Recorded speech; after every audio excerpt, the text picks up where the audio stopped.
जय श्री कृष्ण मित्रों षटतिला एकादशी पर एक मुट्ठी तिल के द्वारा उपाय करने से आपकी किस्मत बदल जाएगी और भाग्य का भरपूर साथ भी आपको मिलेगा। जीवन में बड़े ही चमत्कारिक लाभ आपको मिलेंगे।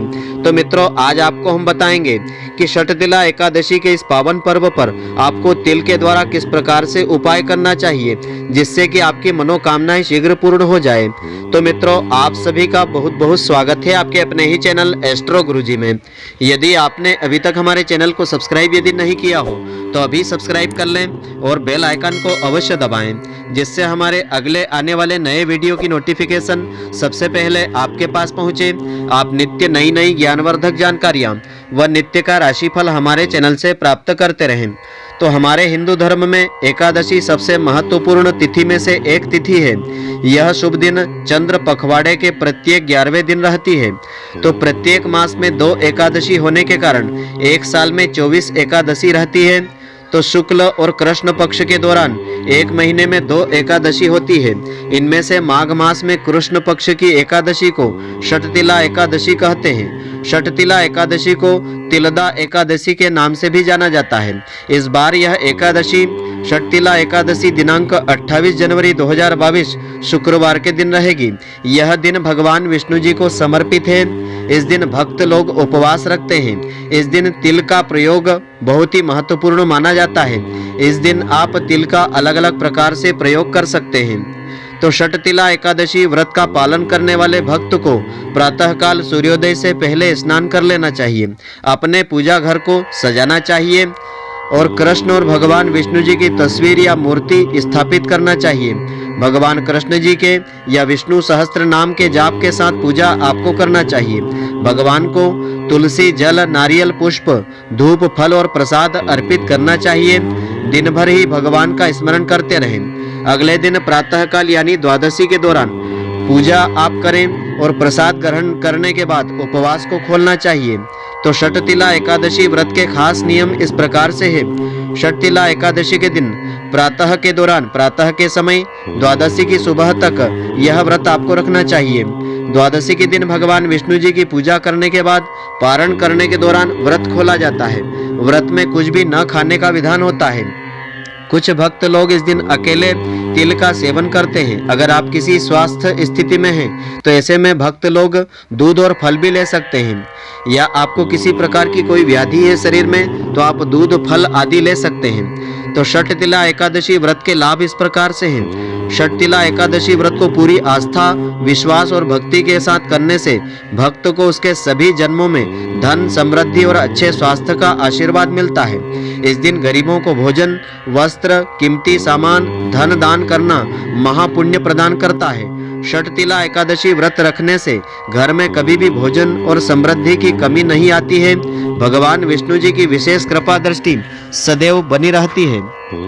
तो पुराणों में भी षटतिला एकादशी का बहुत ही महत्व बताया है। इस दिन उपवास करके विधि विधान से पूजा करने, दान और तर्पण करने पर मोक्ष फलों की प्राप्ति हो जाती है। पद्म पुराण के अनुसार षटतिला अर्थात तिलों के 6 प्रकार के प्रयोग से युक्त एकादशी होती है। इस एकादशी के दिन तिलों का 6 प्रकार से प्रयोग किया जाता है। तिलों का इस दिन इस तरह से प्रयोग करने से सभी पाप नष्ट हो जाते हैं और मोक्ष फल की प्राप्ति होती है। साथ ही इस एकादशी का व्रत करने से कायिक, वाचिक, मानसिक, शारीरिक 3 तरह के पापों से व्यक्ति को मुक्ति मिल जाती है। तो आइए अब हम जानते हैं इस दिन तिल का 6 प्रकार से किस प्रकार से प्रयोग आपको करना चाहिए। तो तिल का पहला प्रयोग इस प्रकार से है। व्रत रखने के अलावा सभी लोग इस दिन तिल का 6 तरीकों से प्रयोग कर सकते हैं। सबसे पहले तिल का प्रयोग तिल मिश्रित जल से आपको प्रातःकाल सूर्योदय से पहले स्नान करना चाहिए। इस दिन सबसे पहले स्नान वाले जल में तिल मिला लेना चाहिए। उसके बाद ओम नमो भगवते वासुदेवाय नमः इस मंत्र का जाप करते हुए आपको स्नान करना चाहिए। इसके बाद पीले रंग के वस्त्र आपको पहनना चाहिए।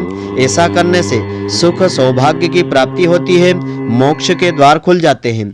दूसरा उपाय इस प्रकार से है। दूसरा, तिल के तेल से शरीर में मालिश करना चाहिए। षटतिला एकादशी के दिन व्रत करने वाले और न व्रत करने वाले सभी को तिलों के तेल से मालिश करना चाहिए। ऐसा करने से दीर्घ आयु, आरोग्य की प्राप्ति होती है और सर्दी के विकार दूर होते हैं। आयुर्वेद में भी तिल के तेल से मालिश करने के कई फायदे बताए हैं। इससे त्वचा रोग और थकावट आदि समेत कई तरह की समस्याओं से व्यक्ति को मुक्ति मिल जाती है। भगवान विष्णु जी की कृपा दृष्टि भी रहती है, दीर्घ आयु का आशीर्वाद मिलता है।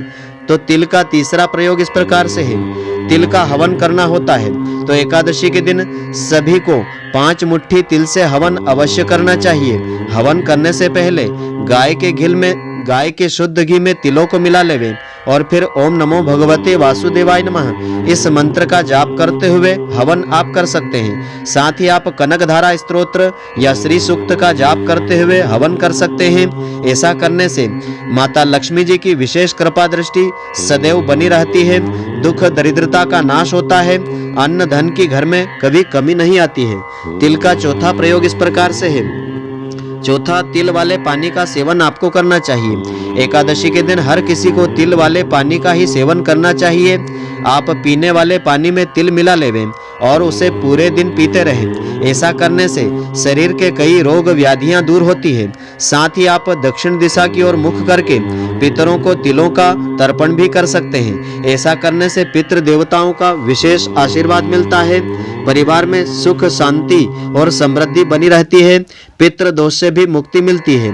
तिल का 5वां प्रयोग इस प्रकार से है, 5वां, तिल का दान करना होता है। एकादशी के दिन तिलों का दान करने का विशेष महत्व पुराणों में और शास्त्रों में बताया गया है। महाभारत में ऐसा उल्लेख मिला है कि जो भी व्यक्ति तिलों का इस दिन दान करता है उसे नरक के दर्शन कभी नहीं करने पड़ते हैं। इसीलिए व्रत करने वाला माघ माह की एकादशी के दिन ऋषि मुनि व गरीबों को और ब्राह्मणों को तिलों का दान अवश्य करें। तो मान्यता ऐसी है कि एकादशी के दिन जितने तिलों का दान किया जाता है उतने ही महापाप नष्ट होते हैं और उतने ही सालों के लिए स्वर्ग लोक में व्यक्ति को स्थान मिलता है। तिल का 6वां प्रयोग इस प्रकार से है, तो 6वां, तिल से बने पदार्थ का इस दिन सेवन आपको करना चाहिए। एकादशी के दिन व्रत रखने वाले और व्रत नहीं रखने वाले सभी लोगों को तिल से बने पदार्थ का या मिठाई का सेवन इस दिन करना चाहिए।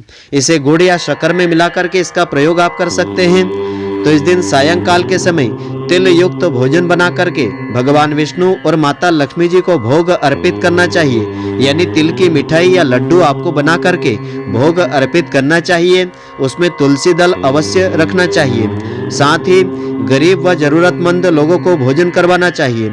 साथ ही व्रत करने वालों को भी तिल युक्त फलाहार इस दिन लेना चाहिए।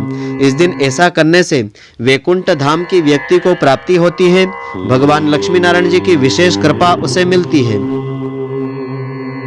और षटतिला एकादशी के दिन भूलकर भी इन वस्तुओं का सेवन करने से बचना चाहिए। षटतिला एकादशी का व्रत करने से एक दिन पूर्व से मांसाहार तामसिक भोजन नहीं लेना चाहिए। और एकादशी व्रत रखने वाले व्यक्ति को बैंगन और चावल का प्रयोग नहीं करना चाहिए। षटतिला एकादशी का व्रत करने वाले व्यक्ति को व्रत वाले दिन तिल का उपटन अवश्य लगाना चाहिए। साथ ही पानी में तिल डाल करके स्नान करना चाहिए।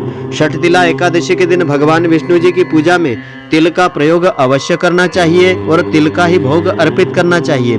जो व्रत रखते हैं उनको फलाहार में तिल से बने खाद्य पदार्थ एवं तिल मिला हुआ जल ग्रहण करना चाहिए। षटतिला एकादशी के दिन तिल का हवन करना, तिल का दान करने का अनंत गुना फल प्राप्त होता है। एकादशी व्रत के दिन पूजा के समय षटतिला एकादशी की व्रत कथा को अवश्य श्रवण करना चाहिए। व्रत कथा का श्रवण करने से उसका महत्व पता चलता है और इस व्रत का महापुण्य फल प्राप्त होता है। तो षटतिला एकादशी के दिन श्रद्धा पूर्वक भगवान विष्णु जी की पूजा करने से व्यक्ति की हर मनोकामनाएं पूर्ण होती है और उसे जीवन में वैभव प्राप्त होता है। साथ ही सुख, सौभाग्य, धन धान्य में वृद्धि होती है, आरोग्यता की प्राप्ति होती है। इस दिन जो व्यक्ति श्रद्धा भाव से षटतिला एकादशी का व्रत रखते हैं उनके सभी पापों का नाश होता है। इसीलिए माघ मास में पूरे माह व्यक्ति को अपनी समस्त इंद्रियों पर काबू रखना चाहिए और एकादशी को भी अपनी इंद्रियों को काबू में रखना चाहिए। काम, क्रोध, लोभ, मोह, अहंकार, बुराई तथा चुगली का त्याग करके भगवान की शरण में जाना चाहिए। यानी इस दिन भगवान के नाम मंत्रों का अधिक से अधिक संख्या में जाप करना चाहिए। माघ माह कृष्ण पक्ष की एकादशी को व्रत अवश्य रखना चाहिए। इससे मनुष्य के सभी पाप नष्ट हो जाते हैं और उसे सहज मोक्ष फल की प्राप्ति होती है और स्वर्ग लोक में स्थान मिल जाता है। तो षटतिला एकादशी का शुभ मुहूर्त इस प्रकार से रहेगा। हिंदू पंचांग के अनुसार षटतिला एकादशी तिथि 27 जनवरी की रात्रि 2:16 से आरंभ होगी, जो 28 जनवरी की रात्रि 11:35 पर समाप्त होगी। ऐसे में एकादशी का व्रत उदया तिथि में 28 जनवरी को ही रखा जाएगा और अगले दिन यानी 29 जनवरी को प्रातःकाल 7:11 से आरंभ होकर के प्रातःकाल 9:20 के मध्य इस व्रत का पारण किया जाएगा। तो इस अवधि में पारण करने से इस व्रत का संपूर्ण फल प्राप्त होगा। तो मित्रों, आशा करता हूँ कि आपको हमारी यह ज्ञानवर्धक जानकारी पसंद आई होगी। यदि आपको पसंद आई हो तो आप हमारे वीडियो को लाइक व अधिक से अधिक शेयर अवश्य करें। धन्यवाद। जय श्री कृष्ण मित्रों, फिर मिलेंगे।